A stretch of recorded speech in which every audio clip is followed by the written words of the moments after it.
Chennai திருவொற்றியூரில் Indian 2 படப்பிடிப்புக்காக அரசு கட்டடங்களில் வரையப்பட்டுள்ள கமலின் உருவப்படங்கள் கவனத்தை ஈர்த்துள்ளன.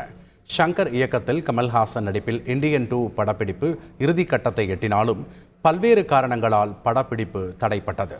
சில தினங்களுக்கு முன்பு மீண்டும் படப்பிடிப்பு தொடங்கிய நிலையில் சென்னை திருவொற்றியூர் திருச்சினாங்குப்பம் பகுதியில் அரசு நகர்ப்புற வாழ்விட மேம்பாட்டு வாரிய குடியிருப்பு பகுதிகளில் இந்தியன் 2 பாடல் காட்சிகள் படமாக்கப்பட உள்ளதாக கூறப்படுகிறது. இதற்காக ராட்சத கிரேன் மூலம் கட்டடங்களில் இந்தியன் தாத்தா வேடத்தில் கமல்ஹாசனின் உருவப்படங்கள் வரையப்பட்டுள்ளன. இவற்றை அந்த வழியாக செல்லும் பொதுமக்கள் ஆர்வத்துடன் பார்த்து செல்கின்றனர்.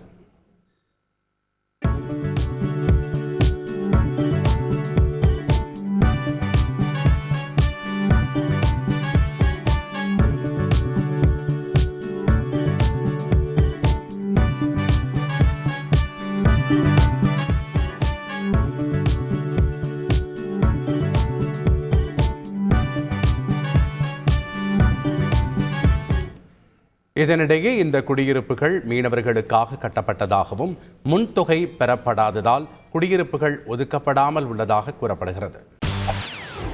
செய்திகளை உடனுக்குடன் தெரிந்து கொள்ள உடனே சப்ஸ்கிரைப் பண்ணுங்க.